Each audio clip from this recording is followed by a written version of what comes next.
Hey everyone, I wanted to do a little video on a really cool little article I found on 4 brain hacks that can make you smarter. I just want to go through these quickly because they're things that you can implement very quickly. So the first one was listening to classical music. So they did some researchers in France found that students who listened to 1 hour long lecture where classical music was played in the background scored significantly higher on a multiple choice quiz about the lecture compared to the students who didn't listen to the music with the lecture with music. The researchers speculated that the music put the students into a heightened emotional state, which made them more receptive to information. I'm not sure about that, but very cool to have classical music going on in the background while you're studying, and that is something I'm very easy to implement. I'm going to do that. This other study was quite interesting, and it applies to something for me as well. Is I move around a lot, working in different countries, and I often, like I'm doing at the moment, I'm working on someone else's desk, and this says that this study that was done according to the Association for Psychological Science, data revealed that employees working in low privacy spaces that were generic and undecorated reported the highest level of emotional exhaustion.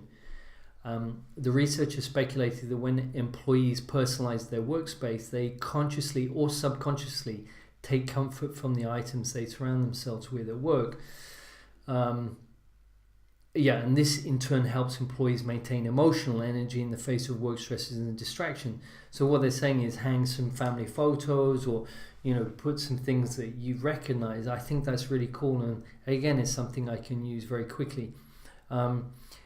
This one, I'm sure there's some people that would. I have a lot of very good nutrition people that I know, and some people are not big fans of omega-3, but there's a lot of research to back this up, and it says assistant professor neurology at Harvard Medical School that says that supplementing with omega-3 fatty acids perform a number of jobs for our brain, including building cell membranes throughout the body and the brain, as well as having anti-inflammatory and antioxidant effects that can promote healthier brain cells and less deterioration of the brain.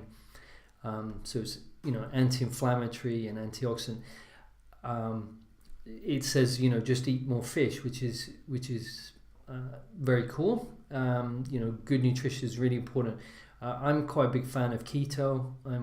I eat keto at the moment. It doesn't mean I eat lots of meat. In fact, it's moderate meat. It's actually quite a small amount of meat from what I used to eat, and there's a lot of vegetables. And when you use ketones, when your brain uses ketones, it's very efficient for the brain. It's an anti-inflammatory diet, and for me it does wonders, and I lose weight just very quickly. So I also find I have more energy throughout the day, and I don't need sleep at midday, which is cool.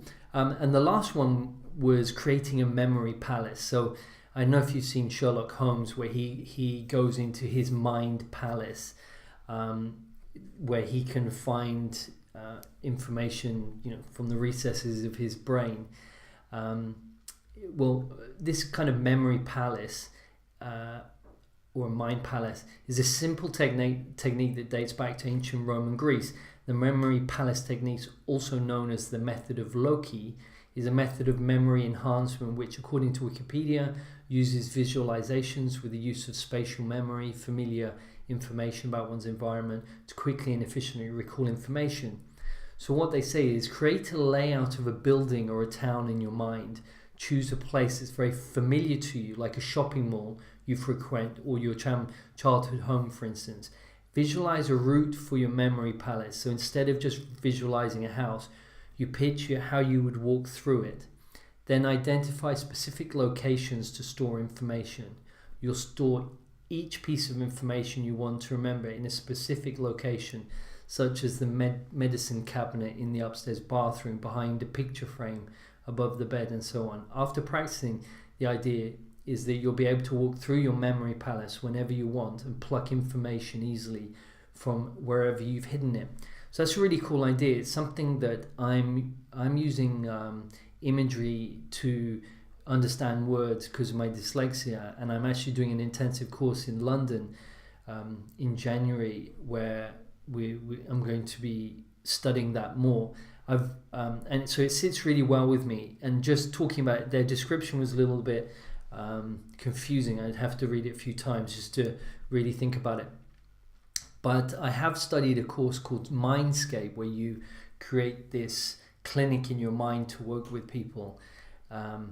And there's some, one of my friends is the lead instructor on that. And I might actually do a podcast with him and talk to him about that, because I think that'd be fascinating, especially in terms of remembering information, but it can be used for many other things. So those were just some very interesting kind of brain hacks that will improve your memory, make you smarter, and I hope you enjoyed this video.